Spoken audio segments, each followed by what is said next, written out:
সকালবেলা উঠে ঘুম থেকে দেখি তো অসম্ভব বৃষ্টি শুরু হয়েছে এবং এই বৃষ্টি দেখেই বোঝা যাচ্ছে যে এ থামার কোনো নাম আর নিবে না।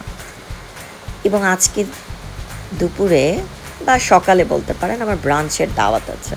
তো খালা বললো এই বৃষ্টির মধ্যে অন্য কোনো কিছু করি। তা আমি বললাম যে ঠিক আছে, তাহলে আলুর দম আর লুচি করেন, আমার ছেলেও খেতে চাচ্ছিল। সো আলুর দমটা রান্না করা হচ্ছে, একটু লাল মরিচ, তার মধ্যে একটু রসুন পেঁয়াজ এটা দিয়ে খানিকক্ষণ নাড়াচাড়া করে নিবে তেলের মধ্যে এবং সরিষার তেল। তারপর এটার মধ্যে হলুদ মরিচ ধনিয়ার গুঁড়া এবং ধনিয়ার গুঁড়াটা আসলে কিন্তু বাসায় করা হয়, জিরার গুঁড়াটাও বাসায় করা হয়। তো এই জিরার গুঁড়া এটা দিয়ে মানে স্মেলটা তখন ভালো আসে। তার মধ্যে একটু টমেটো দিয়ে নাড়াচাড়া করে মশলাটা কষিয়ে নিয়ে তার মধ্যে সিদ্ধ করা আলু ভেঙে দিয়ে কিছুক্ষণ রান্না করলেই হয়ে যাবে হচ্ছে আলুর দম। এবং আমার বাসার আলুর দমটা অসম্ভব মজা হয়। এই আলুর দমের মধ্যে যদি একটু তেঁতুলের কাঠ দিয়ে দেওয়া যায় তাহলে খেতে আরও ভালো লাগে, বা একটু লেবুর টক দিয়ে দিতে পারেন যারা একটু টক টক চান। এরপর হচ্ছে লুচি। লুচি তো বানানো সহজ, ময়দার মধ্যে একটু তেল একটু লবণ দিয়ে লুচিটা ময়ন করে নিয়ে, বাট তার মধ্যে আবার একটু বেকিং সোডা দেওয়া হয় যাতে একটু ফোলে। তো এইভাবে করেই লুচিটা বানানো হয় এবং আমাদের বাসায় লুচি এবং আলুর দম বেশ বিখ্যাত, খুবই মজা হয় খেতে। আমার দেখে খেতে ইচ্ছা করছিল কিন্তু আমি খেলাম না, কারণ আমি যেহেতু ব্রাঞ্চে যাব বন্ধুদের সাথে। আমি একটা সাদা জামদানি শাড়ি পরে নিলাম, এটা আমার এক বন্ধু আমাকে দিয়েছে। তার পরা শাড়ি, মানে সে বিদেশ চলে যাওয়ার সময় সে আমাকে বেশ কিছু শাড়ি দিয়ে গেছে যেগুলো তার পছন্দ। এটা সেই শাড়ি এবং শাড়িতে একটু দাগ লেগে গিয়েছিল, তো সেটার মধ্যে আমি এবার একটু গোল্ডেন কালার দিয়ে ব্লক করে নিয়েছি। শাড়িটা দেখতে খুব সুন্দর হয়েছে। আমি সুন্দর করে সেজে গুজে রেডি হয়েছি। বন্ধুদের সাথে আড্ডা দেওয়ার সময় আমি খুব সুন্দর করে সাজগোজ করি মনোযোগ দিয়ে। এবং যেতে যেতে দেখি রাস্তায় তো পানি উঠে গেছে। যাচ্ছি হচ্ছে উত্তরাতে একটা ক্যাফেতে, আরও অনেকগুলো বন্ধু আসবে, সবাই মিলে আড্ডা দিব, ব্রাঞ্চ করব, খাবো দাবো। তো আমাদেরকে দাওয়াত দিয়েছে রুহানা। এখানে যারা এসেছে আড্ডা মারতে তারা বেশিরভাগই উত্তরাতে থাকে, একজন উত্তরার বাইরে বনানী থেকে এসেছে। ক্যাফেটার বাইরে খুব সুন্দর করে সাজানো আছে এবং এই ক্যাফেতে আবার আপনার কোনো কোনো দিন গান হয়। এই যে আমার বন্ধুরা বসে আছে, আমি ঢুকলাম, একটু ভিডিও স্টার্ট করলাম, কারণ খুবই আর্টিস্টিক একটা ক্যাফে। এই ছোট্ট ছোট্ট মাটির জিনিসগুলো তো আমার মন কেড়ে নিল, খুব ভালো লাগলো দেখতে। একটা কোনো ক্যাফেতে গেলে সেখানে বসার পরিবেশটা যদি সুন্দর হয়, খাবারটা যদি ভালো হয়, তাহলে বসতে কিন্তু ভালো লাগে, স্পেশালি বন্ধুদের সাথে আড্ডা দেওয়ার সময়।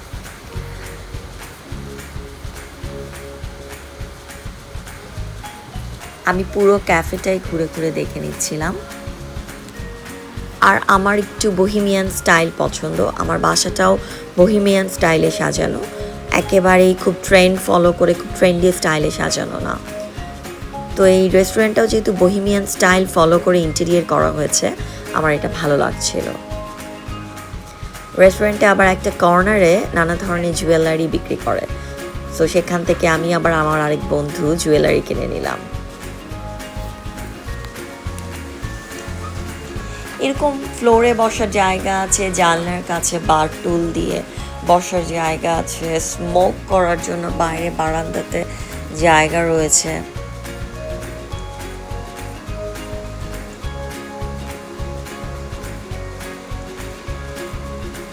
আমি খুবই আর্টিস্টিক মানুষ, সব কিছুতে নান্দনিকতার ছোঁয়া আমার সবসময় ভালো লাগে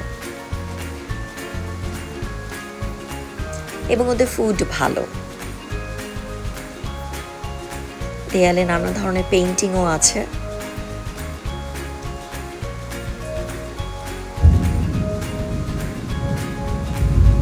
এইটার যে ওনার, মানে যারা ওনার তাদের একজন আমাকে অন্য আরেকটা ক্যাফে থেকে চেনে, আমি ওই ক্যাফেতে প্রায় আড্ডা দিতে যেতাম।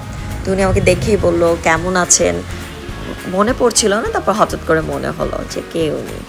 চাটা খেলাম, চাও ভালো ছিল, ওদের খাবার বেশ ভালো। এটা চিকেন উইংস, খেতে ভালো ছিল, প্রন।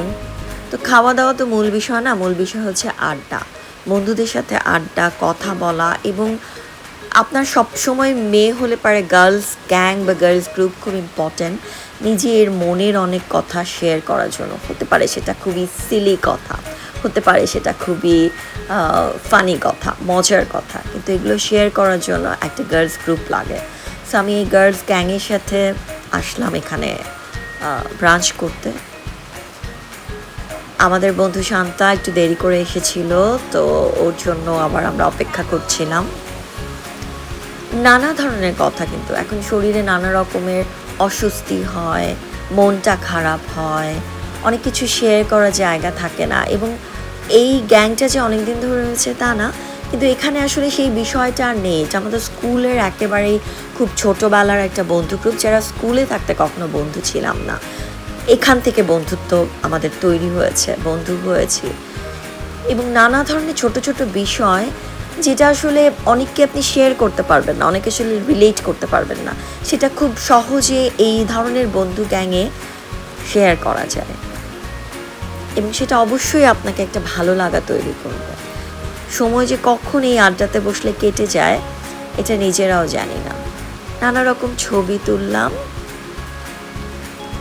মন হালকা করা, মন ভালো রাখা, মনকে খুশি রাখা, এটা একটা বয়সে এসে খুব জরুরি হয়ে যায়।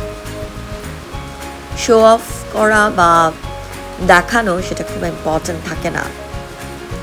আমি কি, আমার পজিশন কি, আমার কেমন কি আছে, এসব শো অফ করলে আসলে বন্ধুত্ব হয় না, বন্ধুত্ব থাকে না সেখানে। এ কারণে আমার অনেক গ্যাং ভেঙে গেছে, অনেক বন্ধুর সাথে সম্পর্ক শেষ হয়ে গেছে।